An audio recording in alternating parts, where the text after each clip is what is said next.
and welcome to Corvallis Leadership Academy's production of Shakespeare's Twelfth Night. We're glad to have you here. We just have to make sure that you know some of the theater etiquette. First of all, no cell phones at all. Please turn them off, not even just to vibrate.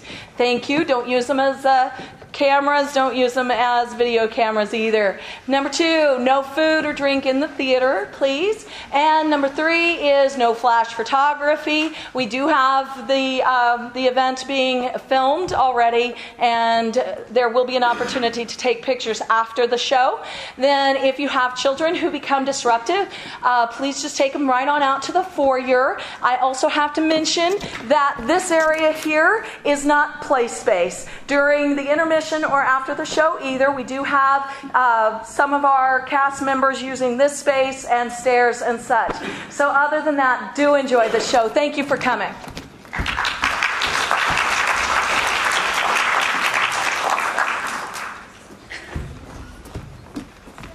Forsooth, alas and alack, we must admit that much of what you are going to see tonight is pretend.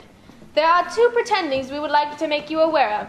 First of all, this instrument is a lute. Understand? A lute. Second of all, these 2 are twins, so alike that if they were merely wearing the same clothes, you could not tell them apart. Repeat after me. Lute. Lute. Twins. Twins. The show.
If music be the food of love, play on. Give me excess of it, that surfeiting. The appetite may sicken, and so die. Will you go hunt, my lord? What, Curio? The hart. Why, so do I, the noblest that I have. Oh, when mine eyes did see Olivia first. How now, what news from her? From her handmaiden to return this answer. The element itself, till 7 years' heat, like a cloistress, she will veiled walk. And water once a day her chambers round with eye-offending brine.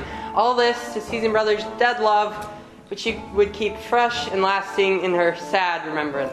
Oh, that she at the heart of that fine frame, to pay this debt of love but to a brother. Away before me to sweet beds of flowers, love thoughts lie rich when canopied with bowers.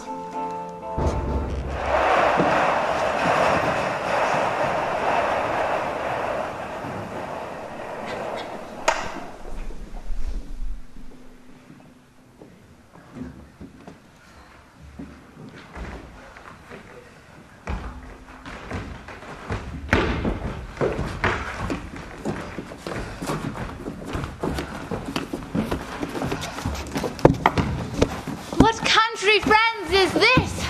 This is Illyria, lady. And what should I do in Illyria? My brother, he is in Elysium. Perchance he is not drowned. What think you, sailors? It is perchance that you yourself were saved. Oh, my poor brother, and so perchance may he be. True, ma'am, and to comfort you a chance, assure yourself, after our ship did split, When you and the poor number saved with you hung on our driving boat, I saw your brother, most provident in peril, bind himself to a strong mast that lived upon the sea. Mine own escape unfoldeth to my hope. Knowest thou this country? Aye, ma'am. Well, for I was bred and born not 3 hours' travel from this very place. Who governs here? A noble duke, in nature as a name. What is the name? Orsino. Orsino? I have heard my father name him. He was a bachelor then. And so is now, or was so very late. For but a month ago, I went from hence. Then 'twas fresh in rumor he did seek the love of fair Olivia. What's she? A virtuous maid, a daughter of a count, who died some 12 months since, leaving her in the protection of his son, her brother, who later also died, for whose dear love, they say, she hath adjourned the company and sight of men. I prithee, and I'll pay thee bounteously. Conceal me what I am, and be my aid for such disguise as haply shall become the form of my intent. I'll serve this duke. Thou shalt present me as a page to him.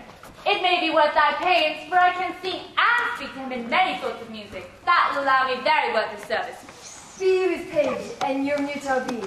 When my tongue blabs, let mine eyes not see. I thank thee. Lead me on.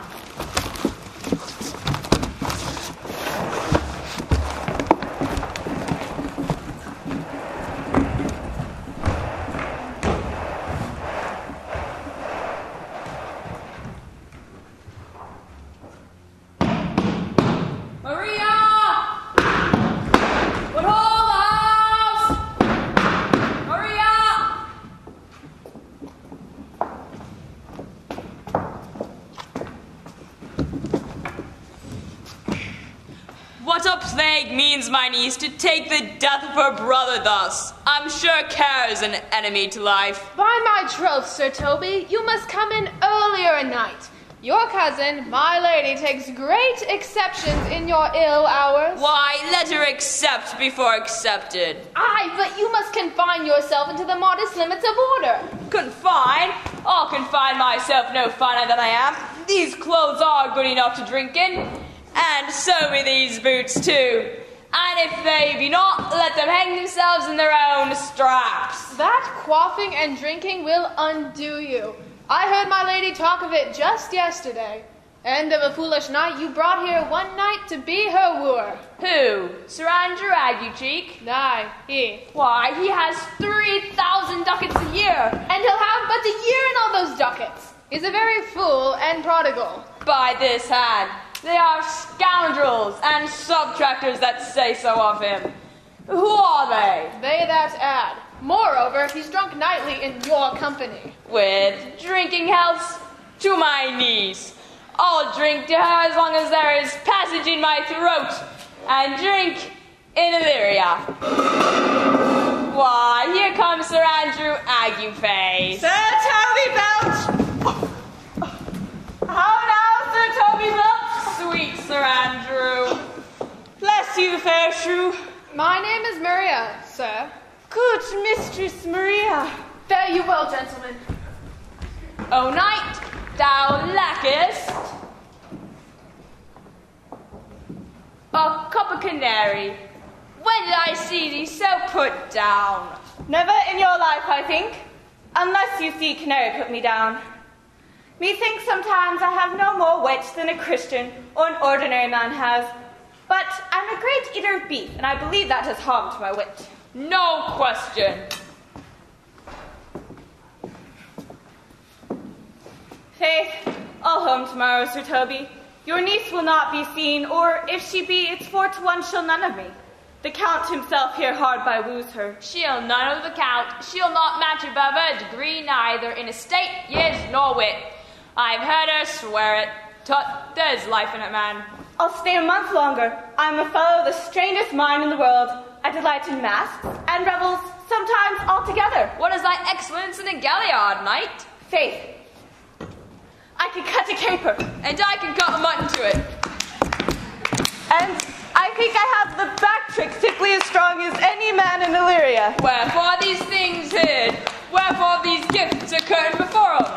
I did think by the excellent constitution of thy leg, it was formed under the star of a galliard.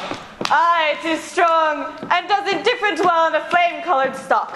Shall we set about some revels? What shall we do else? Were we not born under Taurus? Taurus, that's sides and heart. No, sir, it's legs and thighs. Let me see the caper. Higher! Excellent!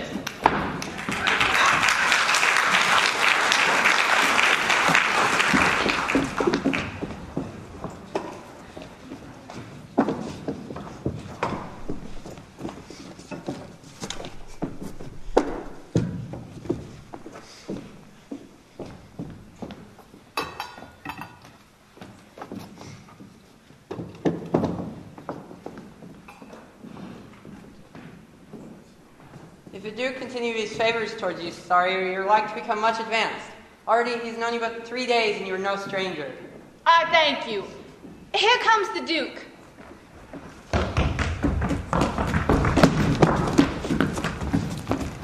Who saw Cesario ho?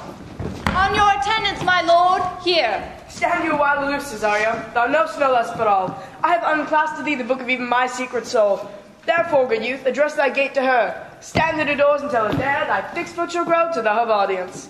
Sure, my noble lord, if she be so abandoned to her sorrow, as it is spoke, she never will admit me. Be clamorous and leap all civil bounds, rather than make an unprofited return. Say I do speak with her, my lord. What then? Oh, then unfold the passion of my love. Surprise her with the discourse of my dear faith. It shall become thee well to act my woes. She will attend it better in thy youth. I think not so, my lord. Dear lad, believe it. Prosper well in this, and thou shalt live as freely as thy lord, to call his fortunes thine. I'll do my best to your lady.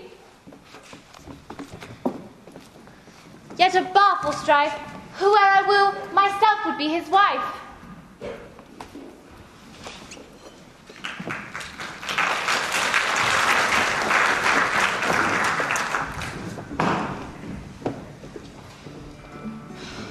Tell me where thou hast been. My lady will hang thee for thine absence. Let her hang me. He that is hanged in this world needs to fear no colors. And yet you will be hanged for being so long absent. Or turned away. Is that not as good as hanging for you? Many a good hanging prevents a bad marriage. And for turning away, let summer bear it out. Peace, you rogue. Let's hear no more of that. For here comes my lady. Make your excuse wisely. You were best. Heaven bless thee, lady. Take the fool away. Do not hear, friends. Take away the lady. Go to, you're a dry fool. I'll no more of you. Besides, you grow dishonest. 2 faults, my lady, that drink and good counsel will amend. For, give the dry fool drink, then is the fool not dry. Bid the dishonest man mend himself. If he mend, he is no longer dishonest. If he cannot mend, let the butcher mend him. The lady may take away the fool, therefore I say again, take her away. Sir, I bade them take away you. Misprison in the highest degree. Lady, I wear not motley in my brain. Good madam, give me leave to prove you a fool. Can you do it? Dexterously, good madam. Make your proof. I must catch as you for it, madam. Good my mouse of virtue, answer me. Well, sir, for want of other idleness, I'll bide your proof. Good madam, why mournest thou? Good fool, for my brother's death. I think his soul is in hell. Petition, madam. I know his soul is in heaven, fool. The more fool, madam, to mourn for your brother's soul being in heaven. Take away the fool, friends. Oh, what think you of this fool, Malvolio? Doth he not mend? Yes, and shall do, till the pangs of death shake him. Infirmity that decays the wise doth ever make the better fool. Heaven send you, sir, a speedy infirmity for the better increase in your folly. Sir Toby will be sworn that I am no fox, but he will not pass his word for 2 pence that you are no fool. What say you to that, Malvolio? I marvel that your ladyship delights in such a barren rascal. I saw him put down the other day with an ordinary fool that has no more brain than a stone. Look you now, he's out of his guard already, unless you laugh and minister occasion to him. He's gagged. I protest. I take these wise men that crow so at these set kinds of fools no better than fools' zanies. Oh, you are sick of self-love, Malvolio, and taste with a distempered appetite. There is no slander in an allowed fool, though he do nothing but rail, nor no railing in a known discreet man, though he do nothing but reprove. Now, Mercury, do them policing, for thou speakest well of fools.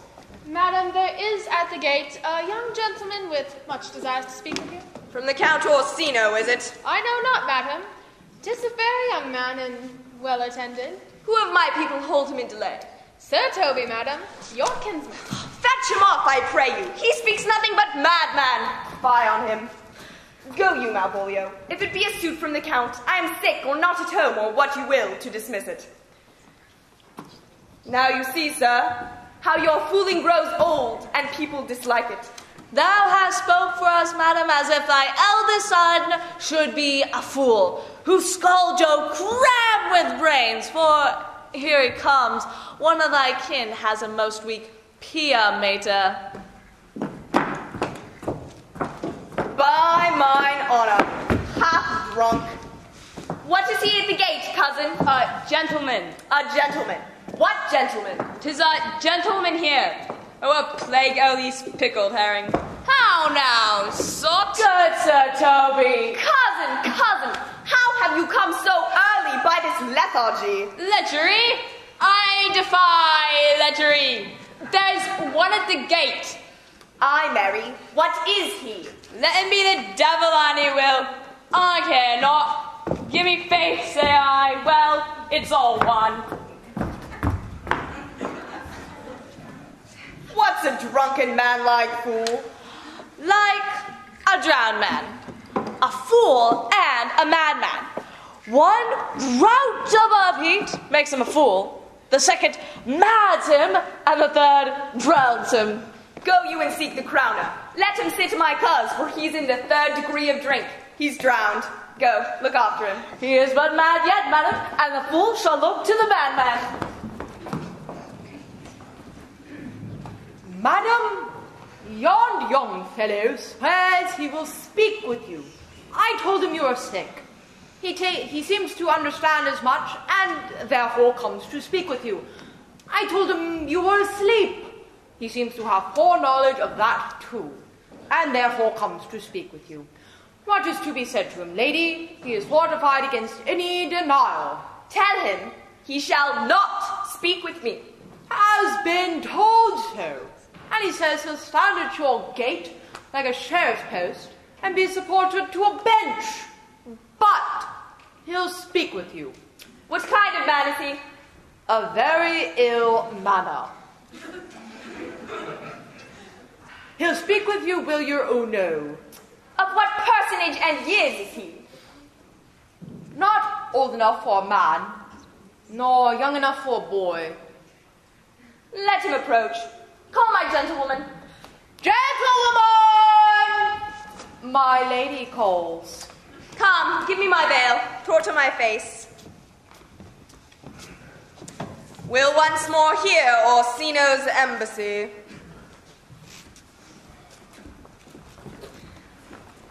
The honorable lady of the house. Which is she? Speak to me. I shall answer for her. Your will? Most radiant, exquisite, and unmatchable beauty.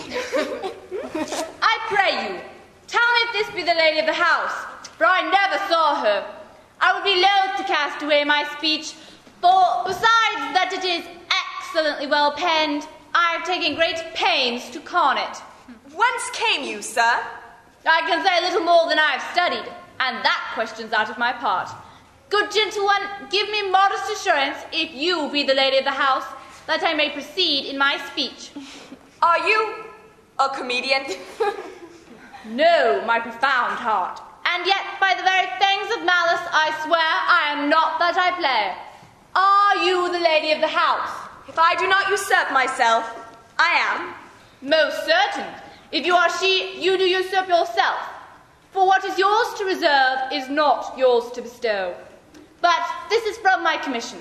I will on with my speech in your praise, and then show you the heart of my message. Come to what's important in it. I forgive you the praise.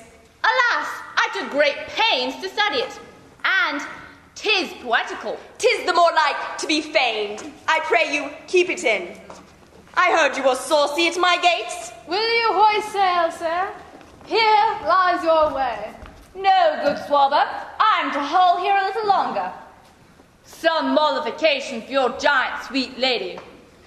Tell me your mind. I am a messenger. Speak your office. It alone concerns your ears. My words are as full of peace as matter. Yet you began rudely. What are you? What would you? The rudeness that hath appeared in me have I learned from my entertainment. What I am and what I would are as secret as maidenhead.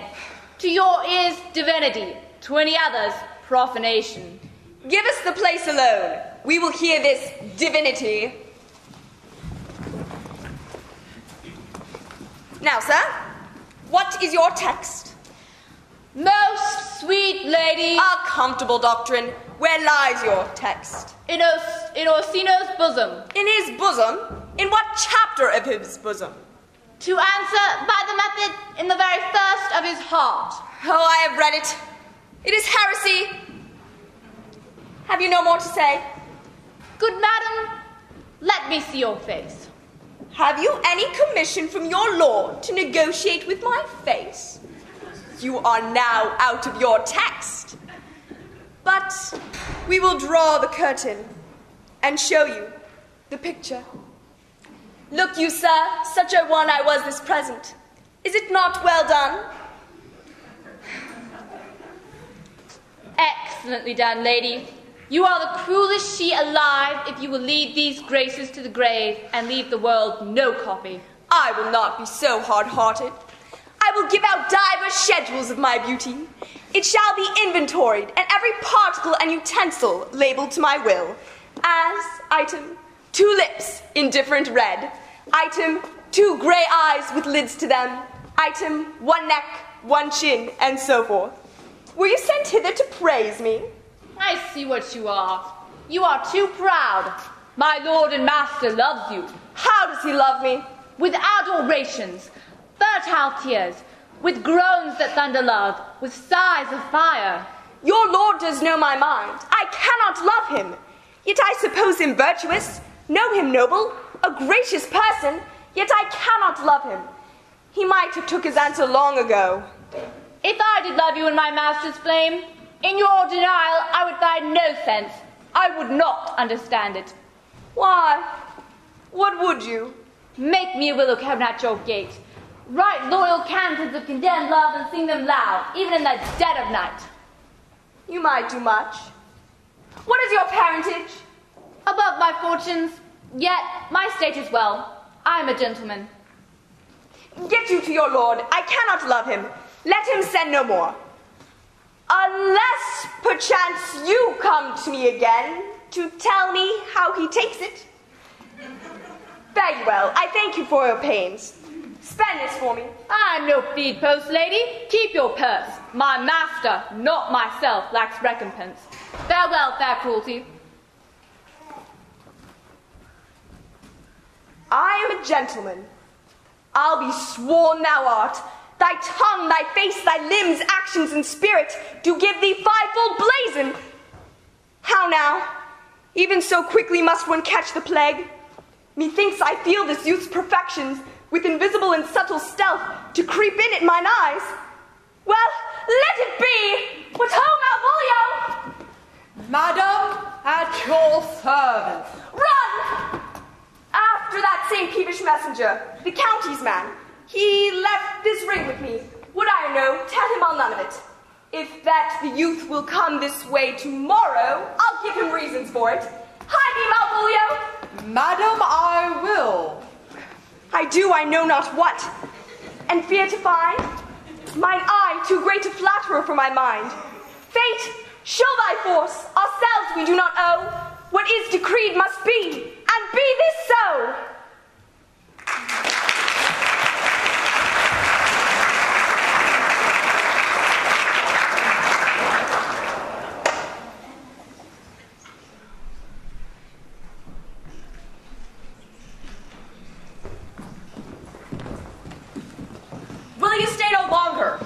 Or were you not that I go with you? By your patience, no. My stars shine darkly over me, and the malignancy of my fate may perhaps distemper yours. It were a bad recompense for your love to lay any of them on you. Let me yet know of you, whither you are bound. No, sooth, sir. My determined voyage is mere extravagancy. You must know of me then, Antonio. My name is Sebastian, that I called Rodrigo. My father was that Sebastian of Messalene, that I know you have heard of. He left behind him myself and a sister, both born in an hour, whom if the heavens had been pleased would have so ended. But you, sir, altered that. For some hour before you drew me from the breach of the sea was my sister drowned. Alas, the day. A lady, sir, though 'twas said she much resembled me, was yet of many accounted beautiful. And thus far I shall boldly publish her, for she bore a mind that envy could not but call fair. She is drowned already, sir, in salt water, though I seem to drown for remembrance again with more. Pardon me, sir. If you will not murder me for my love, let me be your servant. If you will not undo that which you have done, that is, kill him whom you have recovered, desire it not. Fare you well at once. My bosom is full of kindness. I am bound to the Count Orsino's court. Farewell. The gentleness of all the gods go with thee. I have many enemies in Orsino's court, else I would shortly see thee there. But, come what may, I do adore thee so, that danger shall see sport, and I will go.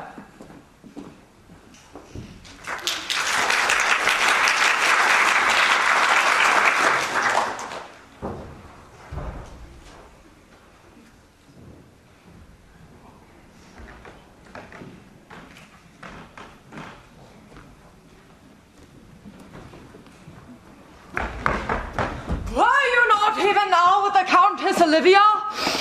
Even now, sir, on a moderate pace, I've since arrived but hither. She returns this ring to you, sir. You might have saved me my pains to have taken it away yourself. She adds, moreover, that you put your lord in a desperate assurance that she'll none of him. And one thing more, that you never be so hardy as to come in his affairs again, unless it be to report your lord's taking of this. Receive it so. She took the ring of me. I'll none of it. Come, sir, you peevishly threw it to her, and her will is it should so be returned. If it is worth stooping for, that lies in your eye. If not, be it his that finds it.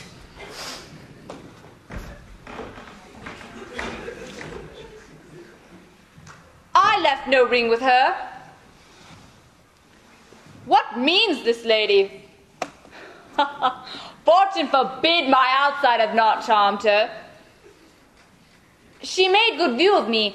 Indeed, so much for she did speak and start distractedly. She loves me! The cunning of her passion invites me in this churlish messenger.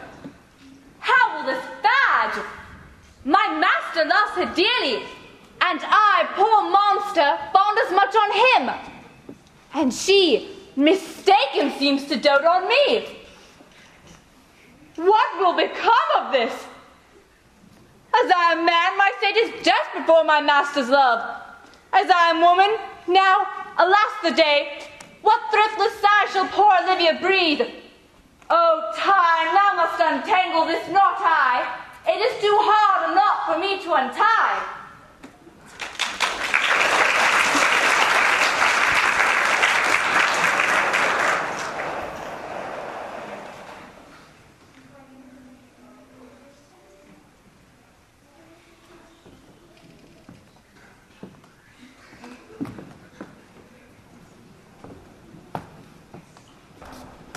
Approach, Sir Andrew. Not to be a bed after midnight is to be up betimes. Nay, my troth, I know not, but I know to be up late is to be up late.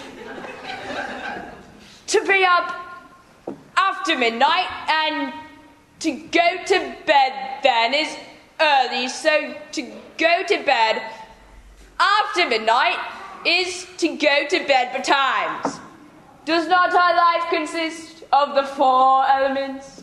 Faith, So they say, but I think it rather consists of eating and drinking. Thou art a scholar. Therefore, let us eat and drink. Maria, I say, a stoup of wine. Here comes the fool, a faith. How now, my heart?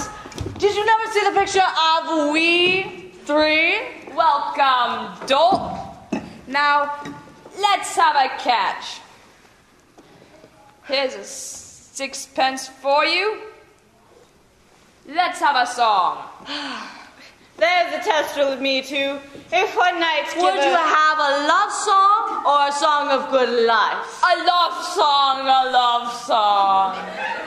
Aye. I care not for good life. Oh, mistress mine, where you roaming?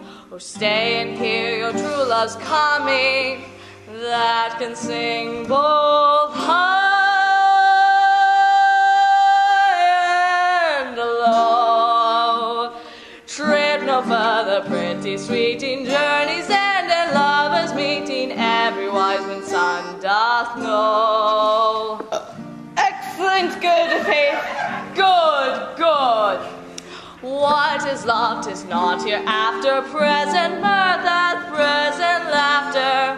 What's to come is still unsure. In delay the lies go plenty, they come kiss me sweet and 20. Useless stuff will not endure. A mellifluous voice is thy true knight. A contagious breath. Very sweet and contagious, a faith. What a caterwauling do you keep in here? If my lady does not call up her steward Malvolio and bid him to send you out the doors, never trust me. Malvolio's a Pegaramsey, and 3 merry men be we. There dwelt a man in Babylon, lady. Beshrew me the night and admirable fooling. Aye, he does well enough if he be disposed, and so do I too. He does it with a better grace, but I do it more natural. Oh, the 12th day of December. For the love of heaven, peace. My masters! Are you mad? Or what are you? Have you no wit, manners, nor honesty in you? But to gabble like tinkers at this time of night. Is there no respect of place, person, nor time in you? We did keep time, sir, in our catches. Snuck up. Sir Toby, I must be round with you. My lady bade me tell you that though she harbors you as your kinsman, she is nothing allied to your disorders. If you can separate yourself and your misdemeanors, you are welcome to the house. If not, then it would please you to take leave of her. She is very willing to bid you farewell. Farewell, dear heart, since I must needs be gone. Good Sir Toby. His eyes do show his days are almost done. It's even so. But I will never die. Sir Toby, there you lie. This is much credit to you. Shall I bid him go? What and if you do? Shall I bid him go and spare not? Oh, no, you dare not. At a tune, sir, ye lie. A stoup of wine, Maria. Mistress Maria, if you prize my lady's favor as anything more than contempt, you will not give means to this uncivil rule. She shall know it by this hand. Don't shake your ears. So as good a deed as to drink when a man's a hungry, to taunt him the field and then break promise with him and make a fool of him. Do it, knight? All right, the challenge. Sweet Sir Toby, be patient for tonight, for since the youth of the Count was with my lady, she is much out of the quiet. As for Monsieur Malvolio, let me be alone with him.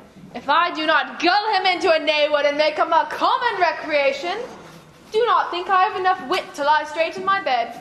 I know I can do it. Possess us! Possess us! Tell us something of him.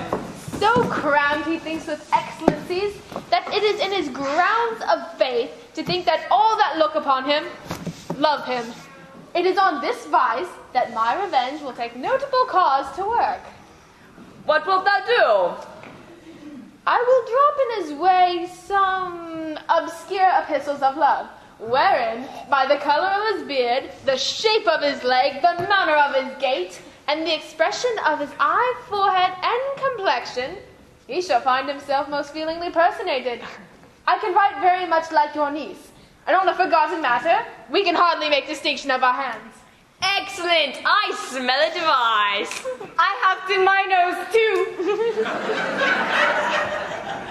He shall think, by the letters that thou wilt drop, that they come from my niece and that she's in love with him. My purpose is indeed a horse of that color. And your horse now would make him adult. Oh, 'twould be admirable. Port Royal, I warrant you.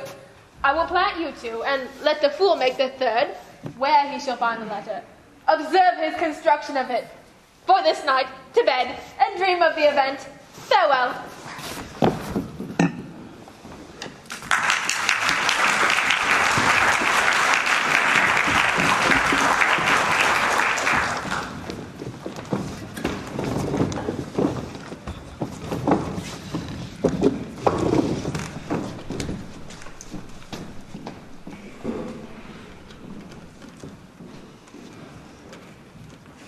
Give me some music. Now, good morning, friends. Now, good Cesario, let that piece of song, that old and antique song that we heard last night, methought it did relieve my passion much. Come, but one verse. He is not here, so please your lordship, that should sing it. Who was it? Feste, the jester, my lord. A fool Lady Olivia's father took much delight in. He is about the house. Seek him out and play the tune the while. Come hither, boy. If thou shalt ever love, in the sweet pangs of it, remember me. For I am as all true lovers are, unstayed and skittish in all motions else, save in the constant image of the creature that is beloved. How dost thou like this tune? It gives a very echo to the seat where love is throned. My life apart, young though thou art, thy eye hath stayed upon some favorited loves. Hath it not, boy? A little by your favor. What kind of woman is? Of your complexion. She is not worth thee then. What years, I faith? About your years, my lord. Too old then. Boy, though we do pride ourselves, our fancies are more giddy and unfirm, more longing, wavering, sooner lost in one than women's are. I think it well, my lord. Then let thy love be younger than thyself, or thy affection cannot hold the bent. For women are as roses, whose fair flower, once being displayed, doth fall that very hour. And so they are. Alas that they are so, to die even when they to perfection grow. Othello, come, the song we had last night. Mark it, Cesario. It is old and plain. Are you ready, sir? Aye, prithee sing. Come away, death, hand in sad cypress, let me be laid. Fly away, breath, I am slain by a fair cruel maid. Not a flower, sweet, on my black coffin, let there be strewn. Not a friend, greet my poor corpse, where my bones shall be thrown. 1,000 sighs to say, laid me, where sad true lover never find my grave to weep.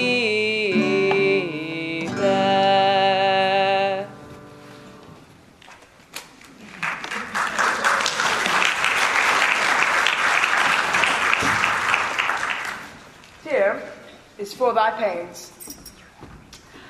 No pain, sir. I take pleasure in singing, sir.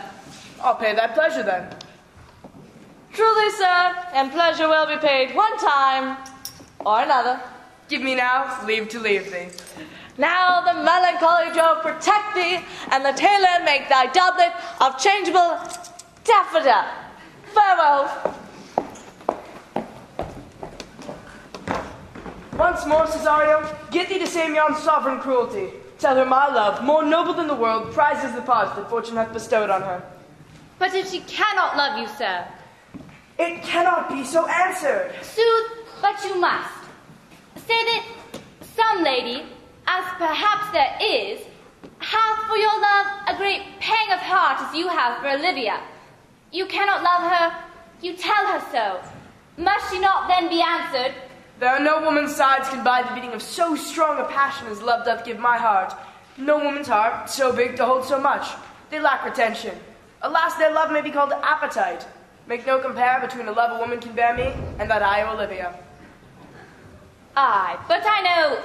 What dost thou know? Too well what love women to men may owe. In faith, they are as true of heart as we.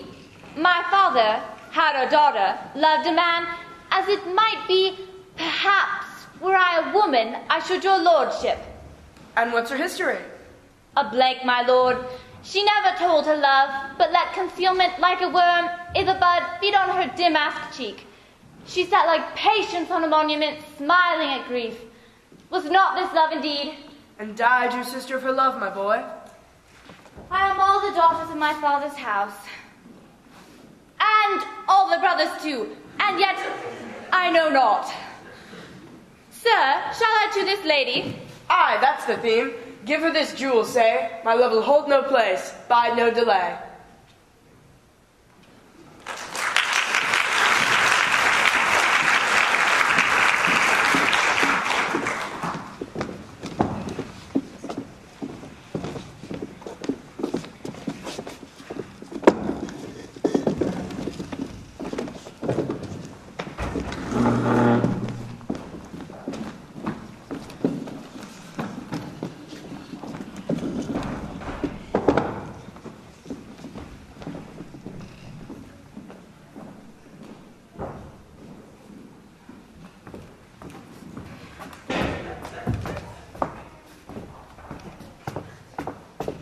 Come thy ways, Fabian. Nail come, if I lose a scruple of the sport, let me be boiled to death with melancholy. Wouldst thou not be glad to have the rascal come by some notable shame? I would exult, man. You know, he brought me here out of favor with my lady about a bear baiting here. To anger him, we'll have the bear again, and we shall fool him black and blue. Shall we not, Sir Andrew? And we do not, it is pity of our lives. Here comes the little villain. How now, my metal of India? Get ye all three into the box tree! Malvolio's coming down this very walk. Observe him for the love of mockery, for I know this letter will make a contemplative idiot out of him. Close, loose, in the name of jesting. Lie thou there, for here comes the trout that must be caught with tickling.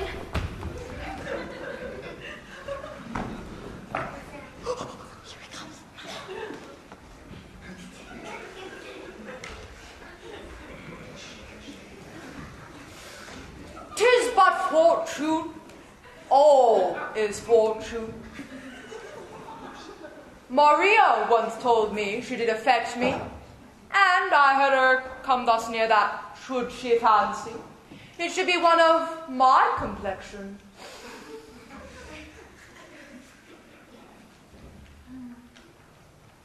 What should I think on it? Here's an overweening rogue. Contemplation makes a rare turkey cock of him. How he jets under its advanced plumes. Slight, I could so beat the rogue. Peace, I say. To be Count Malvolio. Ah, rogue! Shoot him! Oh, peace, peace.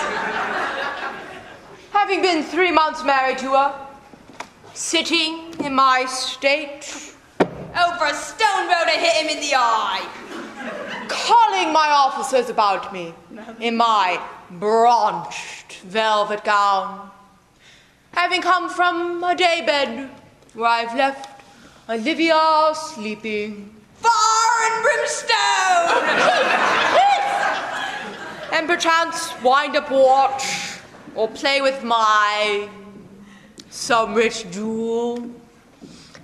Toby approaches, curtsies there to me. Shall this fellow live? Though our silence be drawn from us with horses, yet peace. I extend my hand to him thus, quenching my familiar smile.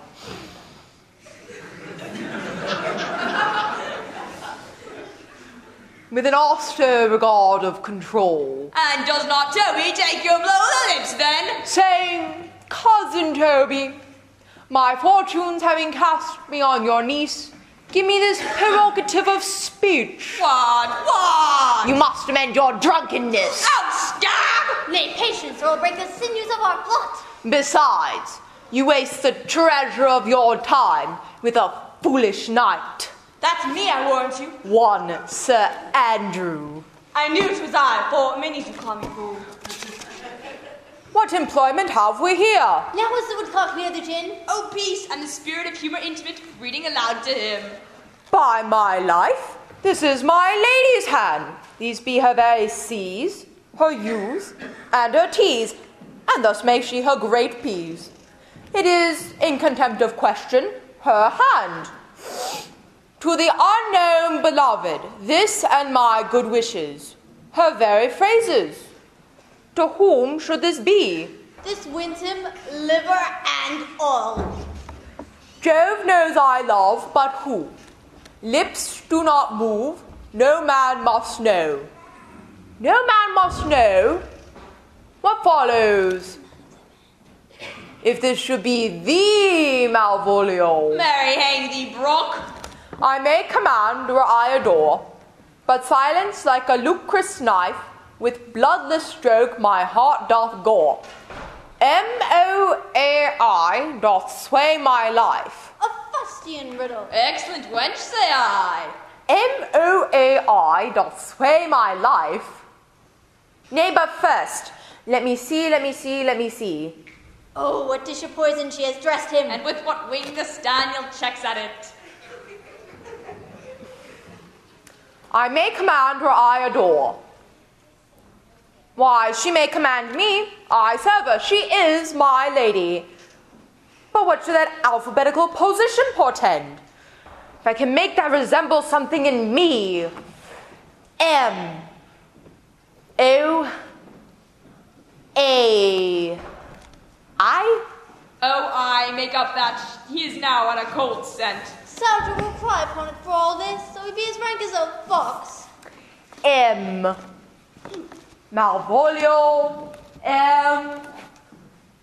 Why, that begins my name. Did I not say you would work it out? The cur is excellent at faults. M. But then there's no constancy in the sequel that suffers under probation. A should follow, but O does. And O shall end, I hope. Aye, or I'll cudgel him and make him cry. Oh! And I comes behind. Aye, and if you had any eye behind you, you might see more detraction at your heels than fortunes before you. M-O-A-I. This simulation is not as the former, and yet to crush this letter, this would bow to me, for every one of these letters are in my name. If this fall into thy hand, revolve.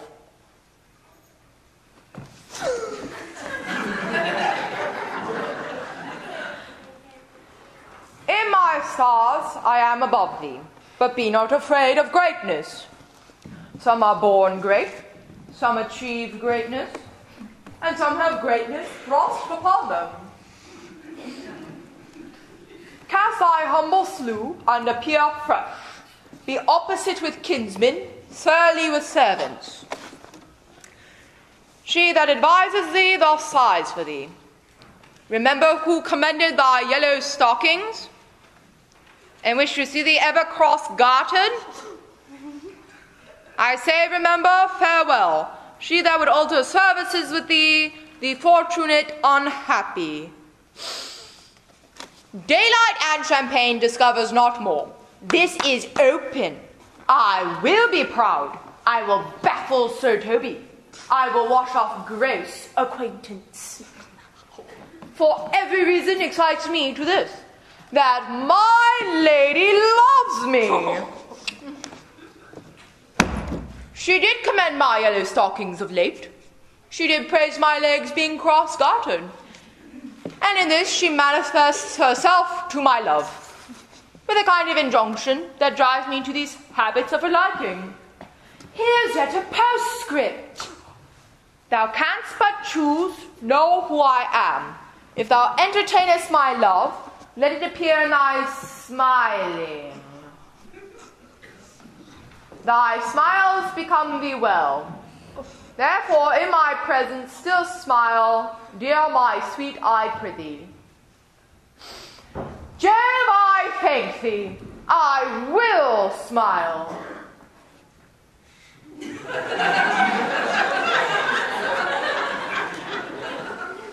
I will do everything that thou wilt have me.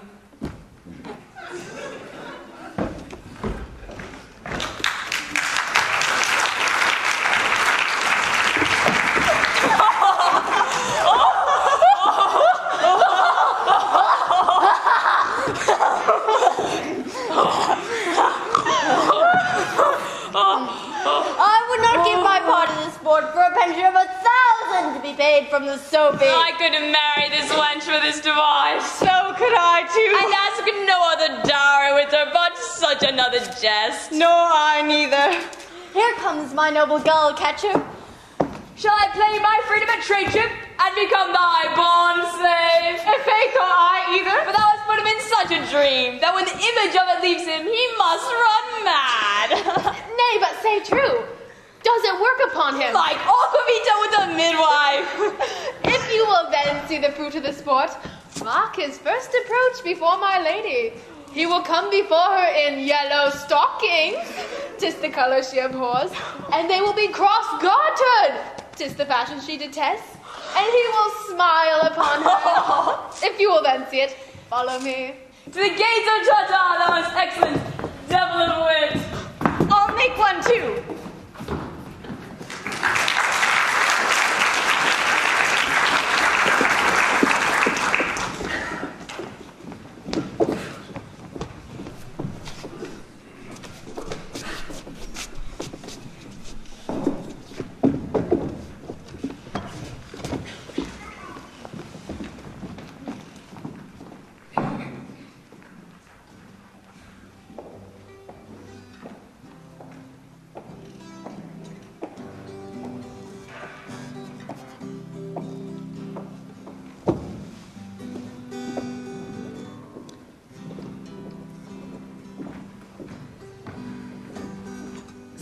Friend, and thy music.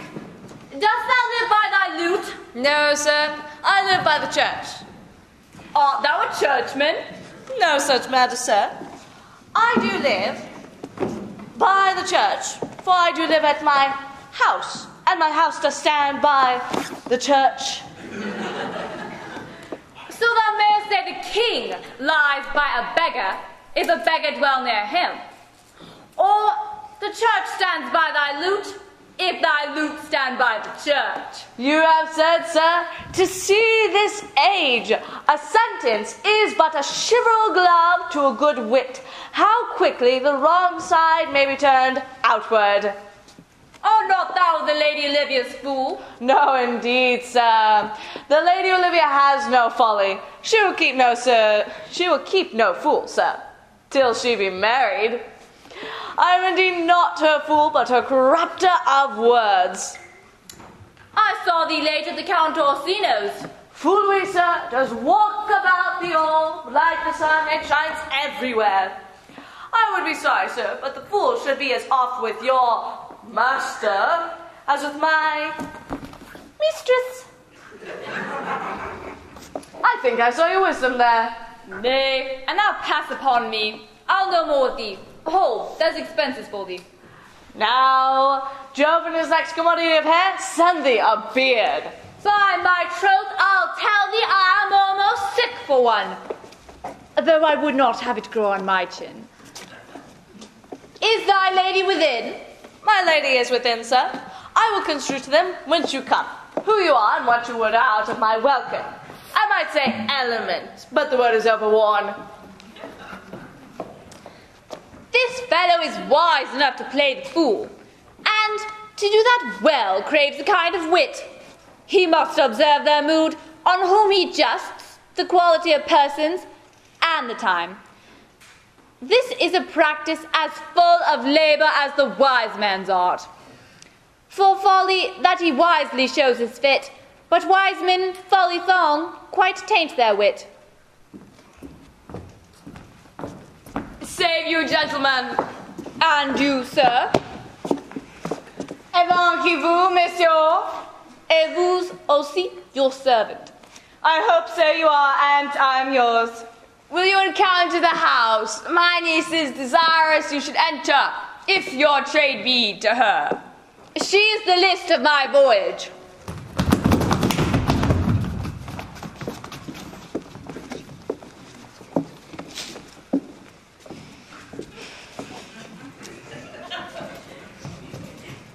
Most excellent, accomplished lady, the heavens rain odors on you. That used a rare courtier. Rain odors. Well. My matter hath no voice but your own most pregnant and vouchsafed ear. Odors? Pregnant? And vouchsafed? Let the garden door be shut and leave me to my hearing.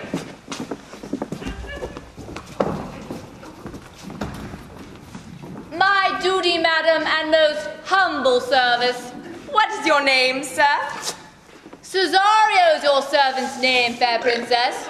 My servant, sir. 'Twas never merry world since lowly feigning was called compliment.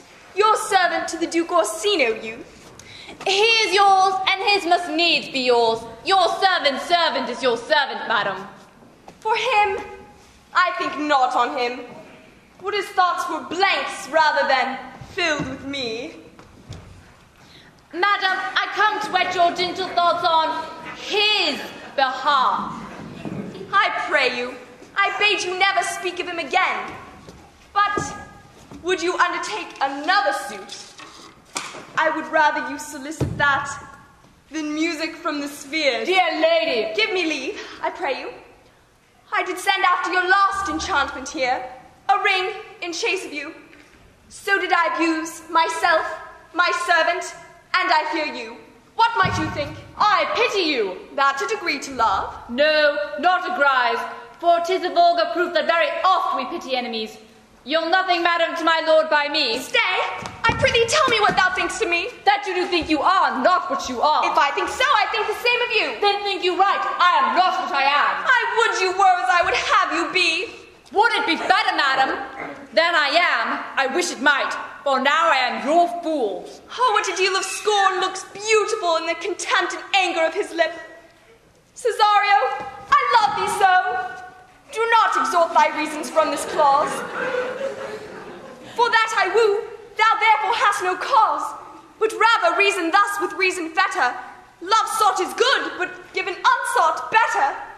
By my innocence I swear, and by my youth, I have one heart, one bosom, and one truth, and that no woman has, nor never none shall mistress be of it, save I alone. And so, adieu, good madam. Yet come again, for thou perhaps mayst move that heart.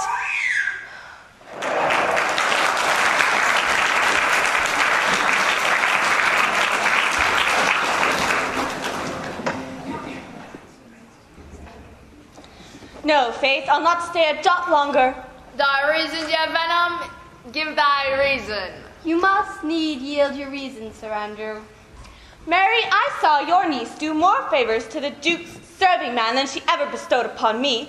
I saw it in the orchard. Did she see thee the while, old boy? Tell me that. As plain as I see you now.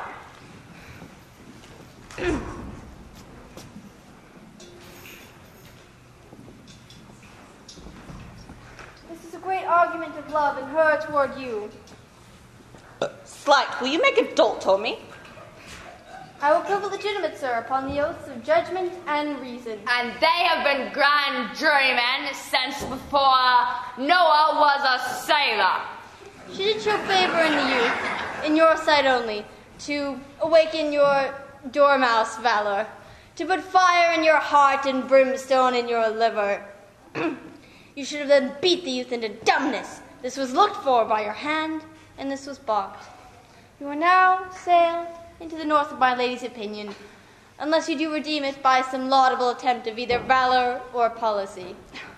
And to be any way, it must be with valor, for policy I hate. Why then, build me thy fortunes upon the basis of valor. Challenge me to councils, fight with him. My niece shall take note of it. And assure thyself, there is no love broker in the world can prevail more with man's commendation with woman than report of valor. Well, there is no way but this, Sir Andrew. Will either of you bear me a challenge to him? Go, write it in martial hand, be cursed in brief, taunt him with the license of ink. Where shall I find you? We'll call the empty cubicule. Go. This is a dear mannequin to you, Sir Toby. I've been dear to him last some 2,000 strong or so. We'll have a rare letter from him. Will you not deliver it? Never trust me then, and by all means stir on the youth to an answer. I think oxen and wain's rope cannot hail them together. For Andrew, if you were opened and you find so much blood in his liver as will clog the foot of a flea, I'll eat the rest of the anatomy. And his opposite, the youth, bears in his visage no great presage of cruelty. Why, look where the youngest one of mine comes. If you desire the spleen and will laugh yourself into stitches, follow me. Yon go Malvolio has turned heathen, a very renegado. He's in yellow stockings and cross-garter. Most villainously. He does obey every point of the letter I dropped to betray him. He does smile his face into more lines than is in the new map of the augmentation of the Indies. You have never seen such a sight as this.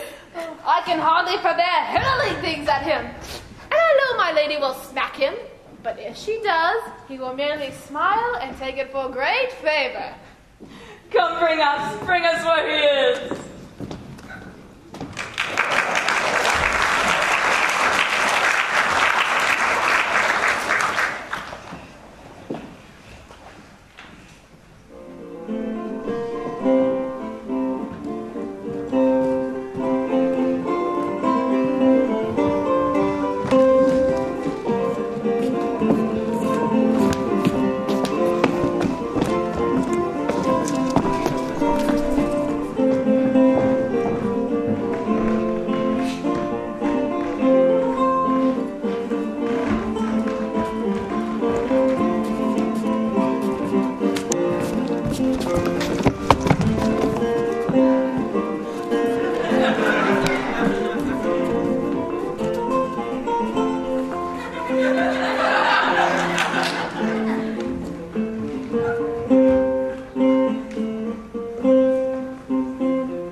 I would not by my will have troubled you, but since you make your pleasure of your pain, I will no further chide you. I could not stay behind you. My desire did spur me forth, and not all love to see you, but jealousy.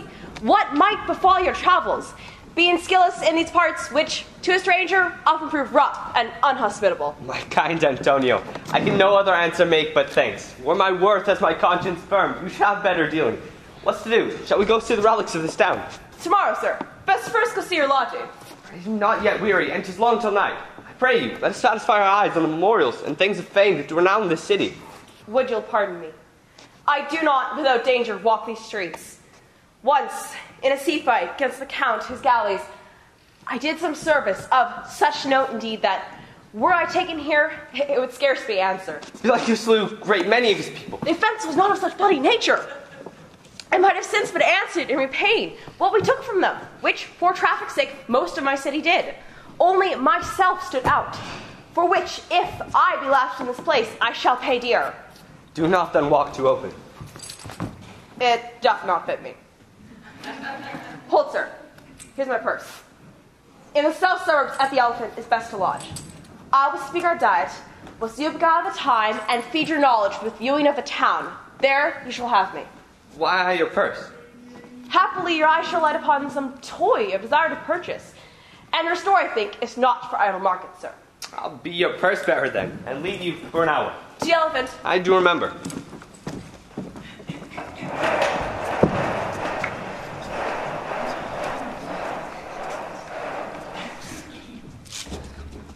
I've sent for him. He says he'll come. How shall I feast him? What bestow of him? I speak too loud. Where is Malvolio? He is sad and civil, and suits well for a servant with my fortunes. He is coming, madam, but in a very strange manner. He is sure possessed. Why, what's the matter? Does he rave? No, madam, he does nothing but smile. Your ladyship would be wise to have some guard about you. If he come, for sure, the man's tainted in his wits. Go call him hither. I'm as mad as he, if sad and merry madness equal be. How now, Malvolio?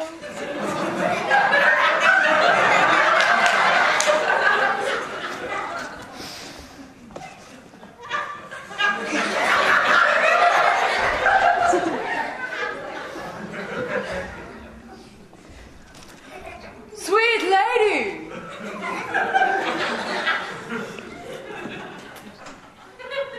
Ho ho!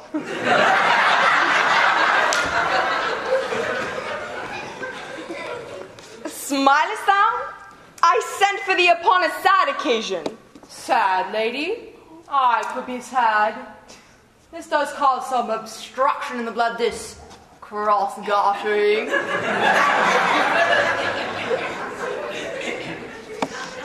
But what of that? If it please the eye of one, and it is with me, as a very true sonnet is, please one and please all. How now, man? What's the matter with thee? Not black in my mind, though yellow in my legs.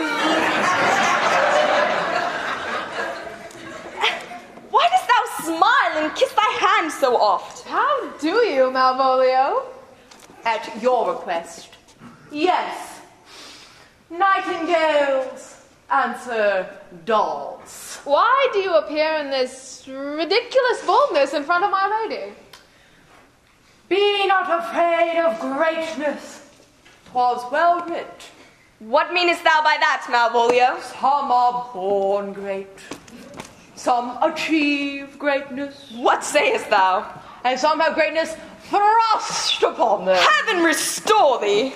Remember who commended thy yellow stockings? Thy yellow stockings? I wish to see thee ever cross-gartered. Cross-gartered? Go to, if thou art made, if thou desirest to be so. Am I made? If not, let me see thee as servant still. Why, this is very midsummer madness.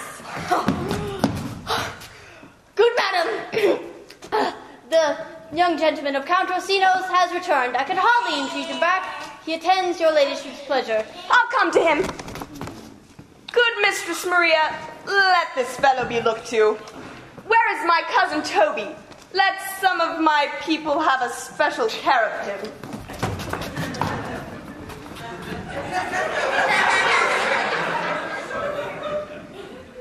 Oh ho! Do you come near me now? No less man than Sir Toby to look to me.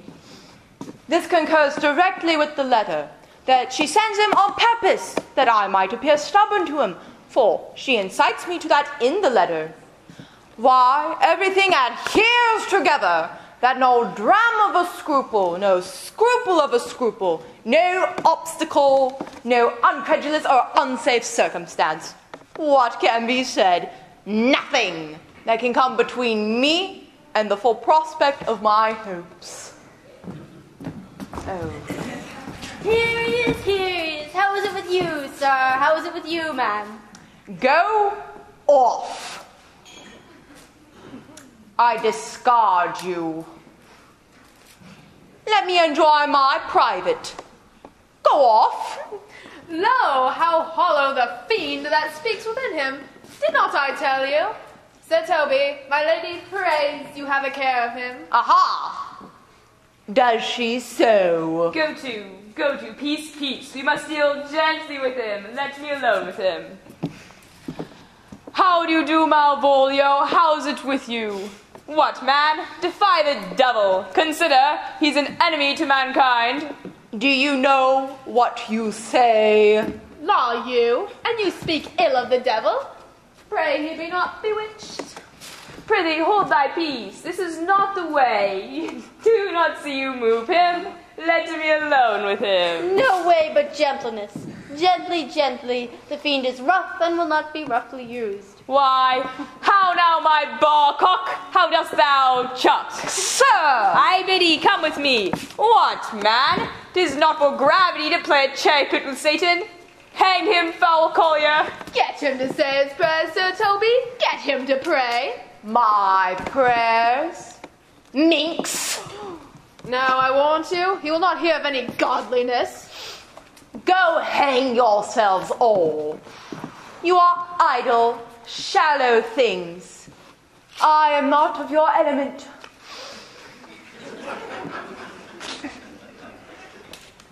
You shall know more hereafter.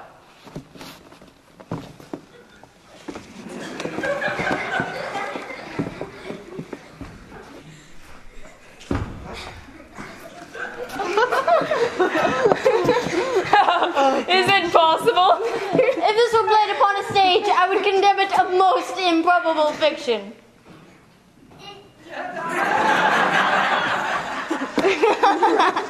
His very genius hath taken the infection of the device, lass. Come, we'll have him in a dark room and bound. My niece is already of the opinion that he is mad.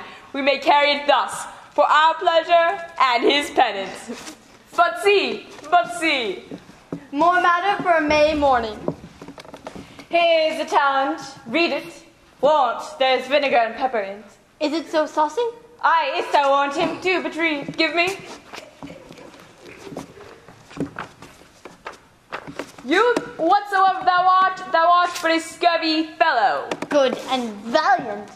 Wonder not, nor admire in thy mind why you do call thee so, for I shall give thee no reason for it. A good note. Keep you from the blow of the law. Thou comest to the Lady Olivia, and in thy sight she uses thee kindly, but thou liest in thy throat. This is not the matter I challenge thee for. Very brief, and to exceeding good sense less.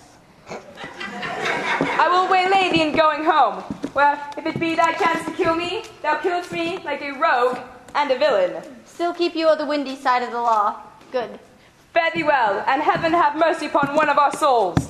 He may have mercy upon mine, but my hope is better, and so look to thyself. Thy friend as thou usest him, and thy sworn enemy. If this letter move him not, his legs cannot. I'll gift him. You may have very fit occasion for it. He is even now in some commerce with my lady, and will, by and by, depart. Go, Sir Andrew, scout me for him at the corner, the orchard, like a bum bailey. So soon as ever thou seest him, draw, and as thou drawest, swear horrible. For it comes to pass off that a terrible oath gives manhood more approbation than ever proof itself would burn him. Away! Now will not I deliver this letter, for the behavior of the young gentleman gives him out to be of good capacity in breeding. Therefore, this letter, being so excellently ignorant, will breed no terror in the youth. But I will deliver his challenge by word of mouth, set upon Aggie Cheek a notable report of valor, and drive the gentleman, as I know this youth will actually receive it, into a most hideous opinion of his rage, skill, fury, and impetuosity. This will so fright them both that they will kill one another by the look, like cockatrices. Here he comes with your niece. Give him way till he take leave, and presently after him. I shall meditate a while upon some horrid message for a challenge.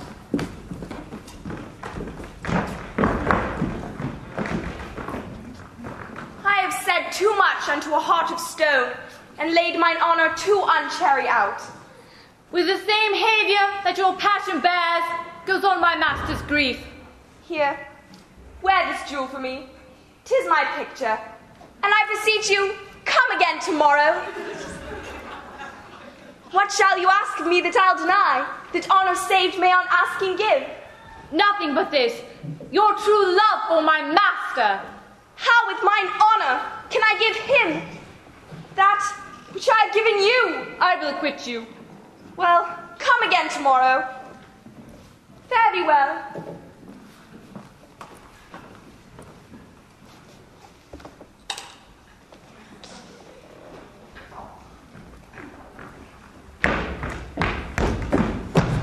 Gentlemen, that defense thou hast, betake thee to it.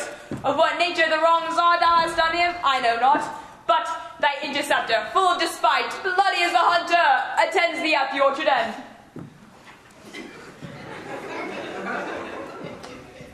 I pray you, sir, what is he?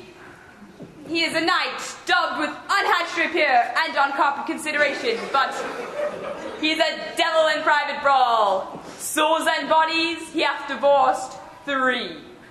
This is as uncivil as strange.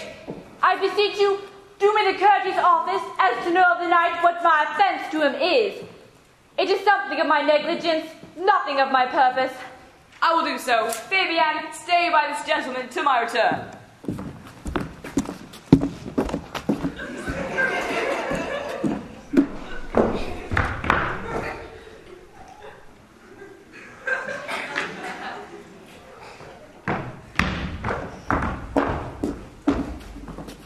Why, man, he's a very devil. I've not seen such a virago. Poxart, I'll not meddle with him. Aye, but he cannot now be pacified. Fabian can scarce hold him yonder. Pray God, let the matter slip, and I'll give him my horse, Great Capulet. I'll make the motion. Stand here and make a good show on it. This shall end without the perdition of souls. Mary, I'll ride your horse as well as I ride you. There's no remedy. He will fight with you for oath's sake, but he protests he will not hurt you. Give ground if you see him furious. There's no remedy, sir. The gentleman will, for his honor's sake, have one bout with you, but he protests, as he's a gentleman and a soldier, he will not hurt you. Come on to it. I pray he keep his oath, but to assure you, 'tis against my will. Put up your sword! If this young gentleman have done offense, I take the fault on me. Why, sir, what are you? One, sir, that for his love dares yet do more than you have heard him brag to you he will. Nay, if you be an undertaker, I am for you. Oh, good Sir Toby, hold! Here come the officers. I'll be with you anon. Pray, sir, put up your sword if you please. Mary, will I, sir? And for that I promised you, I'll be as good as my word. He will bear you easily and reigns well. This is the man. Do thy office! Antonio, I read thee the suit of Count Orsino. You do mistake him, sir. No, sir, no jot. I know thy favour well. Though now you've no sea cap on your head. Take him away. He knows I know him well. I must obey. This comes to seeking you, but there is no remedy. What will you do now that necessity makes me to ask you for my purse? It grieves me much more for what I cannot do for you than what befalls myself. You stand amazed, but be of comfort. Come, sir, away. I must entreat you some of that money. What money, sir? Do you deny me now? Do not tempt my misery, lest it make me an unsound man as to upbraid you with those kindnesses that I have done for you. I know of none, nor know I you by voice or any feature. Come, sir, I pray you, go, let me speak a little. This youth you see here, I snatched 1/2 out of the jaws of death. Revealed him with such sanctity of love as to his image, which methought to prove most venerable worth. Did I devotion? What's that to us? The time goes by. Away. But oh, how vile and idle proves this God. Thou hast, Sebastian, done good-featured shame. Virtue is beauty, but beauty is evil are empty trunks, or flourished by the devil. This man goes mad. Away with him. Come, sir. Lead me on. Methinks his words do from such passion fly, that he believes himself, so do not I. Prove true imagination, oh, prove true, that I, dear brother, now be ta'en for you. Come hither, knight, come hither, Fabian. We'll whisper a couplet or two of most sage saws. He named Sebastian. I, my brother, know, yet living in my glass. Even such and so went my brother. In this same fashion, color, ornament, for him I imitate. Oh, if it prove tempests are kind, and salt waves fresh in love. A very dishonest paltry boy, and more a coward than a hare. His dishonesty doth appear in his leaving his friend here in necessity, and denying him. For his cowardship, ask Fabian. A coward. A most devout coward. Religious in it. I'll after him again, and beat him. Do. Cuff him soundly, but never draw thy sword. And I do not. Come, let's see the event. I dare lay money on it. 'Twill be nothing yet.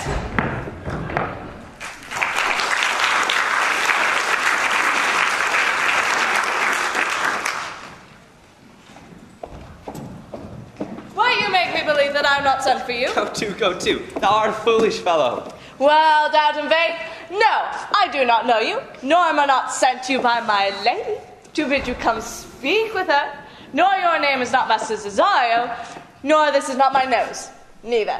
Nothing that is so is so. I pray thee, vent thy folly somewhere else. Thou knowest not me. Vent my folly! He has heard this word of some great man, and now applies it to a fool.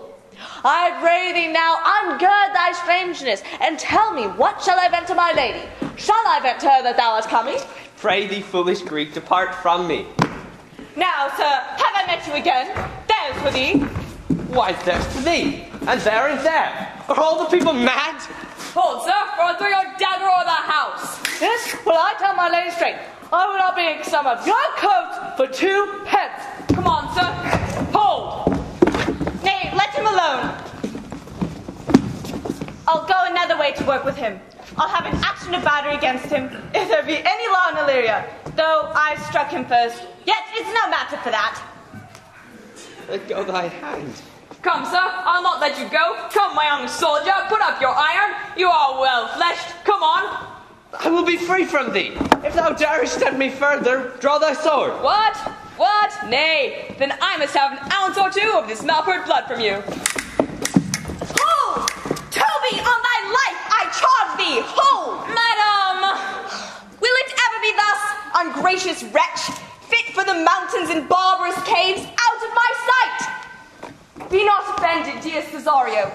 Rudesby, be gone! I prithee, gentle friend, let thy fair wisdom, not thy passion, sway thee in this uncivil and thou unjust extent against thy peace. Go with me to my house, that there thou mayst hear how many fruitless pranks this ruffian hath botched up, that thou thereby mayst smile at this. What relishes in this? How runs the stream? Or I am mad. Let fancy still my sense in laid sleep. If it is thus to dream, still let me sleep. Nay, come, I prithee. Wouldst thou be ruled by me? Madam, I will. Oh, say so and so be!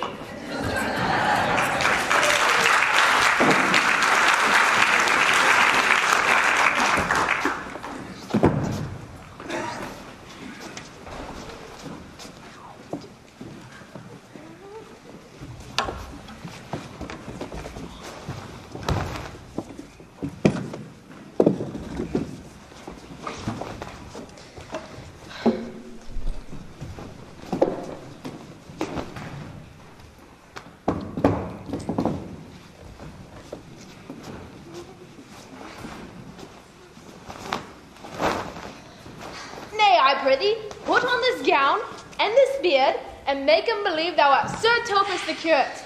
Do it quickly. I'll call Sir Toby the whilst. Well, I'll put it on. I will dissemble myself in it. And I were the first that ever dissembled in such a gown. I'm not tall enough to become the function well. Jove bless thee, Master Parson. To him, Sir Topus.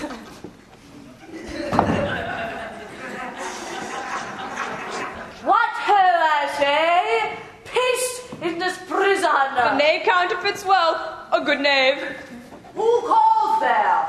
Sir Topus? the curate who comes to visit Malvolio, the lunatic.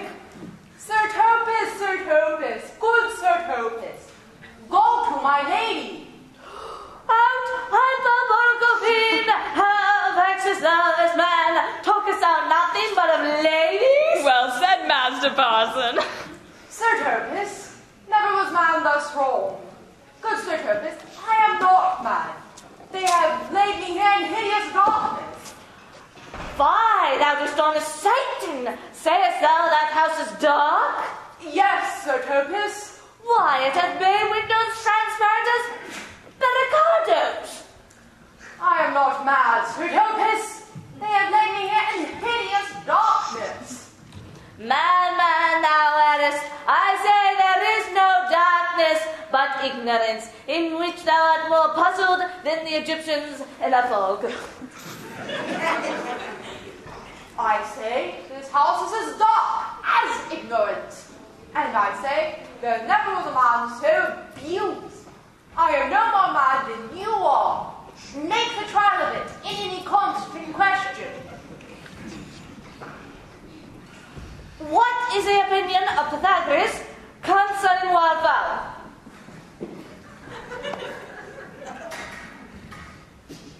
That the soul of our grandam may haply inhabit a bed? What thinkest thou of his opinion?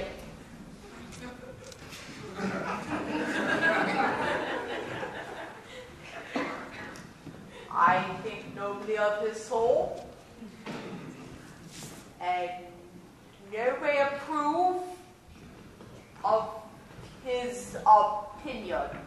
Very well, remain thou still in darkness. Thou shalt hold the opinion of Pythagoras, and allow thy wits and fear to kill a woodcock, lest thou dispossess the soul of thy grand Very well. Sir Topas! My most exquisite Sir Topas. Thou mightest done it without the gown and beard. He sees thee not.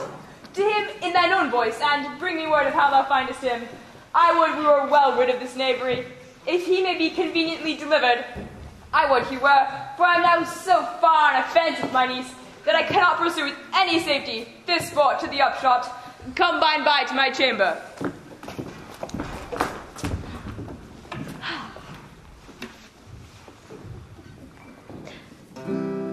Hey, Robin, jolly Robin, tell me how thy lady dies. Fool! My lady is unkind, putty. Fool! Alas, why is she so?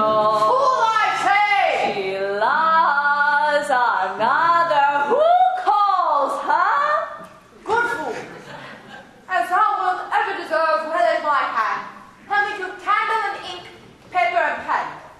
As I am a gentleman, I will live to be thankful to thee for it. Master Malvolio? I, good fool. Alas, sir, how fare you beside your 5 wits? Fool, there never was man so notoriously abused. I am as well as my wits, fool, as thou art. But as well, then thou art mad indeed, if you be no better in your wits than a fool. They have here proprieted me. Keep me in darkness, said ministers to me, dolts, and do all they can to face me out of my wits. Advise what you say, the minister is here. Malvolio, Malvolio, thy wits the heavens restore, endeavor thyself to sleep, and leave thy vain bibble babble. Sir Topas! May take no words with him, good fellow. Who, I, sir? Not I, sir. Hand me with you, good Sir Topas. Marry, amen. I will, sir, I will. Fool, fool, fool, I say! Alas, sir, be patient. What say you, sir? Good fool. Help me to ink, pen, and paper, and convey what I will, sat down to my lady. It will advantage thee more than ever the bang of letter did. I will help you to it. But tell me true. Are you not mad indeed, or do you but counterfeit? Believe me, I am not. I tell the truth. Nay, I'll never believe a madman till I see his brains. I will fetch you light and paper and ink. I requite it in the highest degree. I prithee, be gone. I am gone, sir, and anon, sir, I'll be with you again. In a trice like to the old vice, you'll need to sustain. Who with dagger left in his rage and his wrath cries, aha, to the devil like a mad lad, bear thy nails that are do good man devil.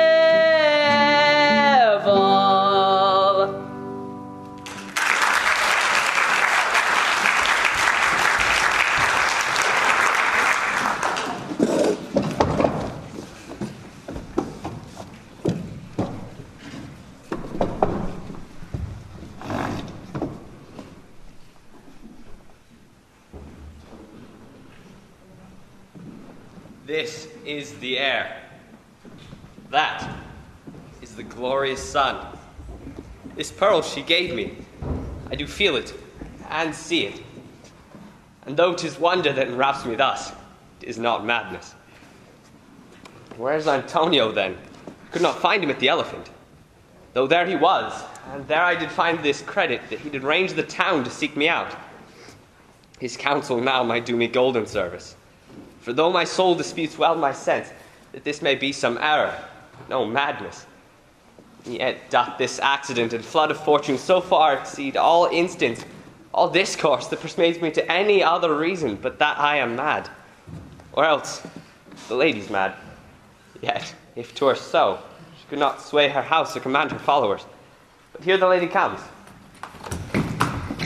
Blame not this haste of mine. If you mean well, now go with me, and with this holy man, into the chantry by. There, before him, and underneath that consecrated roof, plight me the full assurance of your faith, that my most jealous and too doubtful soul may live at peace. He shall conceal it, whiles you are willing it shall come to note what time we will our celebration keep. What do you say? I'll follow this good man, and go with you, and having sworn truth, ever be true. Then lead the way, good father, and heaven so shine, that they may fairly note this act of mine.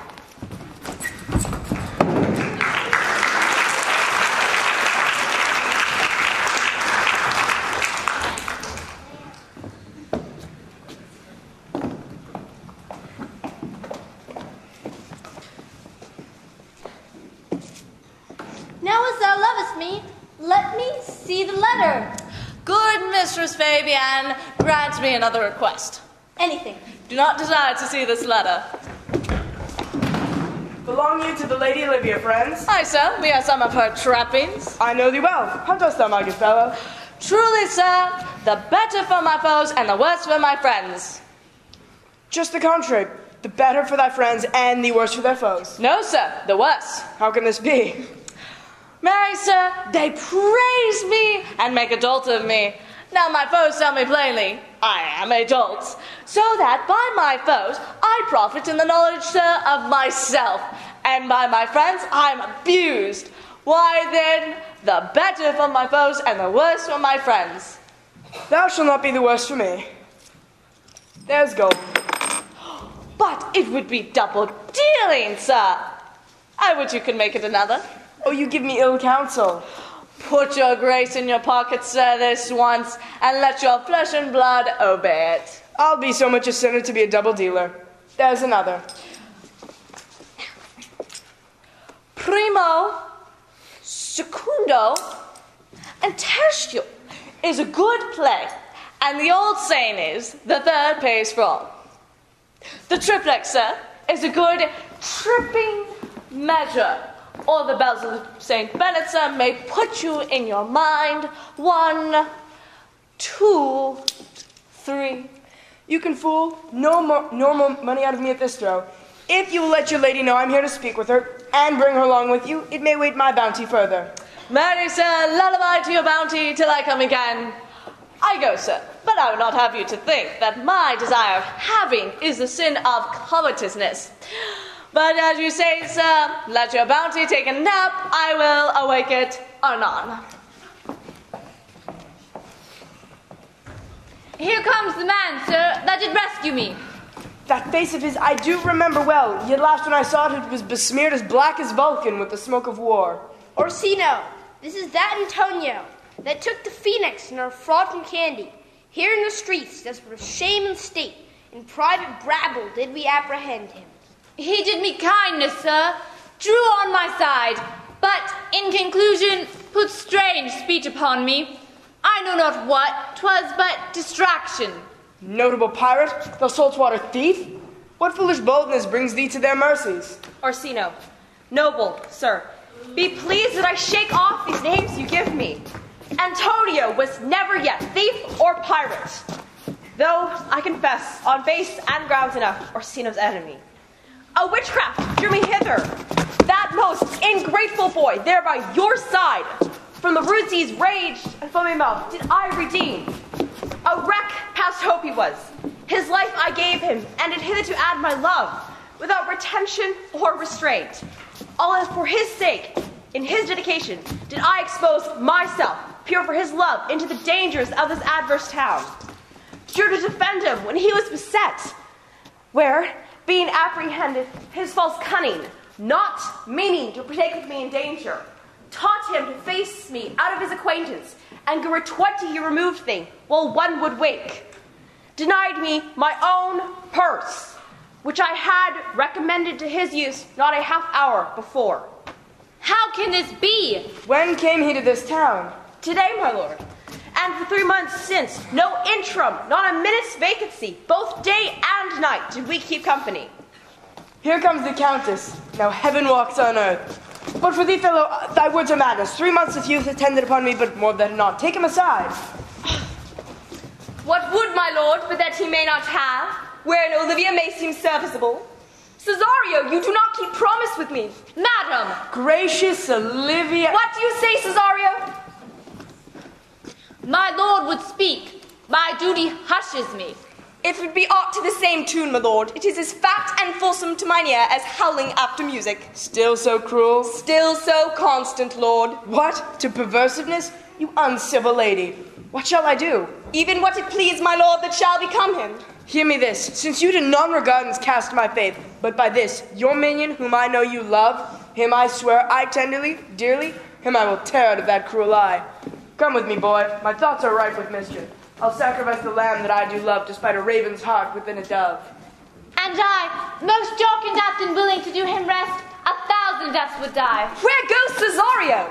After him I love, more than I love these eyes, more than my life, more by all mores than e'er I shall love wife. If I do feign you witness above, punish my life for tainting of my love. I me detested. How am I beguiled? Who does beguile you? Who does do you wrong? Hast thou forgot thyself? Is it so long? Call forth the Holy Father. Come away. Whither, my lord? Cesario, husband, stay. Husband? Aye, husband. Can he that deny? Her husband, sirrah? No, my lord, not I. Alas, it is the baseness of thy fear that makes thee strangle thy propriety. Oh, welcome, father. Father, I charge thee by thy reverence, here to unfold what thou dost know hath newly passed between this youth and me.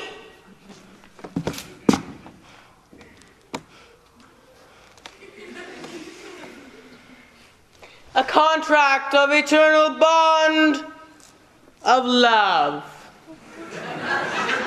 confirmed by the mutual joinder of your hands, attested by the holy close of lips, strengthened by the interchangement of your rings, and all the ceremony of this compact, sealed in my function by my testimony, since when my watch hath told me, towards my grave I have traveled but 2 hours. Thou dissembling cub! Farewell and take her, but direct thy feet, where thou and I henceforth may never meet. My lord, I do protest. A sergeant! Send one presently to Sir Toby. What's the matter? Sir Toby a bloody coxcomb too. I'd rather than 40 pounds I were at home. Who has done this, Sir Andrew? The Duke's gentleman, one Cesario. We took him for a coward, but he's a very devil incarnate. My gentleman, Cesario? Odds lifelings, here he is. You broke my head for nothing, and that I did, I was set on to do it by Sir Toby. Why do you speak to me? I never hurt you. You drew your sword on me without cause, but I bespoke you fair and hurt you not. If a bloody coxcomb be a hurt, you have hurt me. I think you said nothing by a bloody coxcomb. How now, fellows? How is with you? That's all one. Has hurt me, and there's the end on it. Didn't see the surgeon, sot. Oh, he's drunk, Sir Toby. And I gone. His eyes are set at 8 in the morning. Oh, I hate a drunken rogue. Away with him. Who has made this havoc with them? I'll help you, Sir Toby, because we'll be dressed together. Will you help a dolthead and a coxcomb and a knave? A thin-faced slave. A ghoul. Get him to bed and let his hurt be looked to. I'm sorry, madam. I have hurt your kinsman. Had it been the brother of my blood, I should have done no less with wit and safety.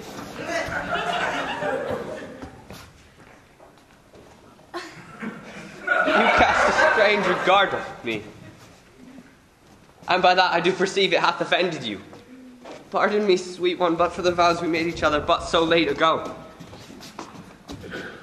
One face, one voice, one habit, and two persons. Unnatural perspective this is, and is not. My dear Antonio, how have the hours racked and tortured me since I have lost thee? Sebastian, are you? Fearest thou that, Antonio? How have you made division of yourself? An apple cleft in two is no more twin than are these two creatures. Which is Sebastian? Most wonderful! Do I stand there? I never had a brother. Nor could there be that deity of my nature of here and everywhere. I had a sister whom the blind waves and surge hath devoured. Of charity, what kin are you to me? What name? What countryman? What parentage? Of Messalene. Sebastian was my father, such a Sebastian was my brother too. So went he suited to his watery tomb.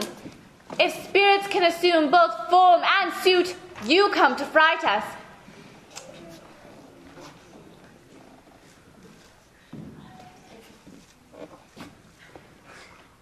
Were you a woman, as the rest goes even, I should my tears let fall upon thy cheek, and cry out, thrice welcome, drowned Viola. If nothing, let's make us happy both that I am Viola. Which to confirm, I'll bring you to a sea captain in this town, where lies my maiden weeds, by whose gentle help I was preserved to serve this noble duke. All the occurrences of my fortune since have been between of this lady and this lord. So comes it, lady. You have been mistook. For nature by her base drew in that you should be contracted to a maid. Though you are therein by my life not deceived. You are betrothed to both to a maid and a man.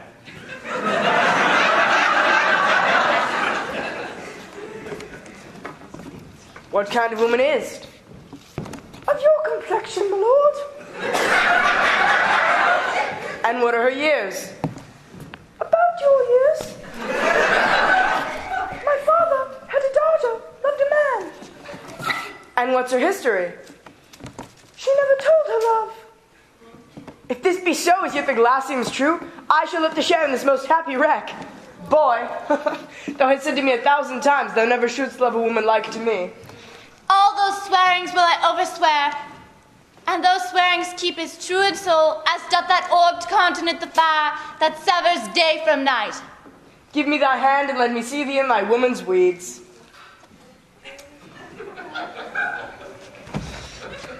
The sea captain that did bring me first on shore hath my maid's garments. He, upon some action, is now in durance at Malvolio's suit, a gentleman and father of my ladies. He shall enlarge him. Fetch Malvolio hither. And yet, alas, now you remember me. They say, poor gentleman, he's much distract. A most extracting frenzy of mine own from my remembrance clearly banished his. How does he, sirrah? Truly, madam, he holds Beelzebub as day's end, as well as a man in his case may do. Has here read a letter to you. Open it and read it. Look then to be well edified when the fool delivers the madman. By the heavens, madam! How now, art thou mad? No, madam. I do but read madness. Your ladyship shall have it as it ought to be. You must allow Vox. Read it you.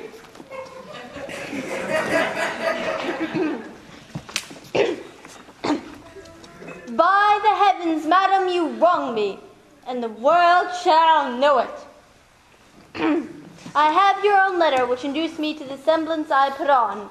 I doubt I do myself much right, or you much shame, leave my duty a little unthought, and speak out of my injury. The madly used Malvolio. Did he write this? Aye, madam. The savor's not much of a distraction. Bring him hither, Fabian.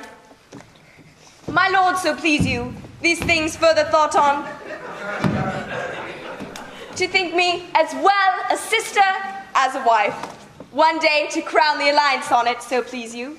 Here at my house and at my proper cost. Madam, I'm most happy to embrace your offer. Your master quits you. And for your service done to him, here's my hand. From this day forth, you shall be your master's mistress. A sister, you are she. Is this the madman? Aye. How now, Malvolio? Madam, you have done me wrong. Notorious wrong. Peruse that letter.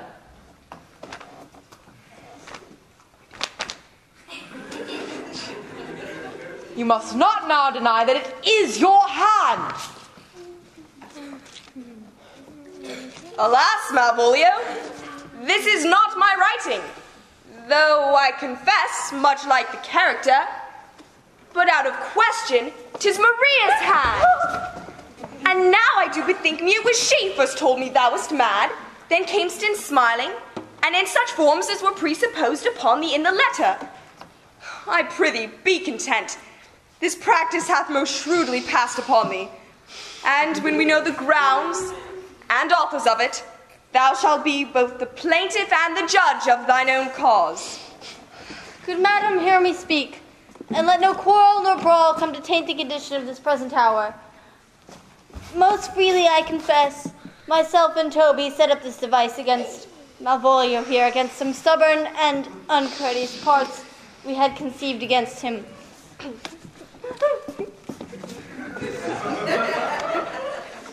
Alas, poor fool, how they have baffled thee.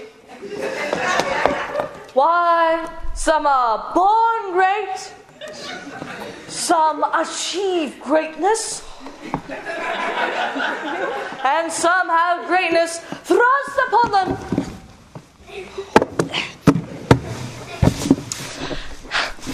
I was one in this interlude, sir. Once a topus, sir, but that's all one. But do you remember? Madam, why laugh you at such a bad rascal? And you laugh not? He's gagged, and thus the whirligig of times brings in his revenges.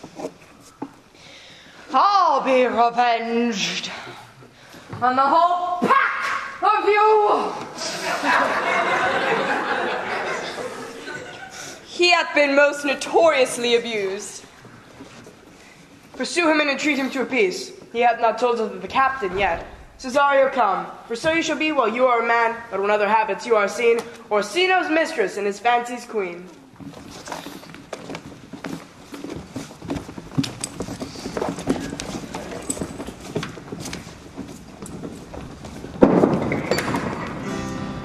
When that I was, and a little tiny boy with a hey-ho, the wind and the rain. A foolish thing was, but a toy for the rain, it raineth every day. But when I came to man's estate, with a hey-ho, the wind and the rain, against knaves and thieves men shut their gate, for the rain, it raineth every day. A great while ago the world begun, with the hey-ho, the wind and the rain. But that's all one, our play is done, and we'll strive to please you every